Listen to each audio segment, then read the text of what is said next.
আসসালামু আলাইকুম, নমস্কার। লক্ষ্মীর ভাণ্ডার ৩,০০০ দেবে দাবি শুভেন্দুর। শুভেন্দু অধিকারী এই দাবি করছেন, কি সেই দাবিটা কি তিনি পূরণ করতে পারবেন?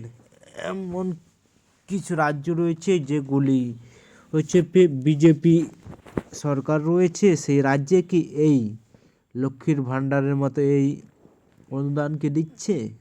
প্রশ্ন রয়েছে শুভেন্দুর কাছে এবং বিভিন্ন জায়গায় এই ভাইরাল দেখতে এই ভিডিও এবং এই খবরগুলি দেখতে পাওয়া যাচ্ছে। সেটা হচ্ছে লক্ষ্মীর ভাণ্ডার ৩,০০০ টাকা দেবে শুভেন্দু। ফের লক্ষ্মীর ভাণ্ডার নিয়ে বড় ঘোষণা করলেন বিরোধী দলনেতা শুভেন্দু অধিকারী।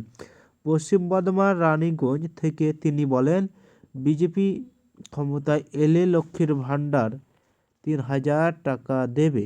লক্ষ্মীর ভাণ্ডার নির্বাচনে কতখানি প্রভাব ফেলে তা ভালোই জানেন বিজেপি, তাই এ নিয়ে শুরু থেকেই প্রতিশ্রুতি দিয়ে আসছেন শুভেন্দু।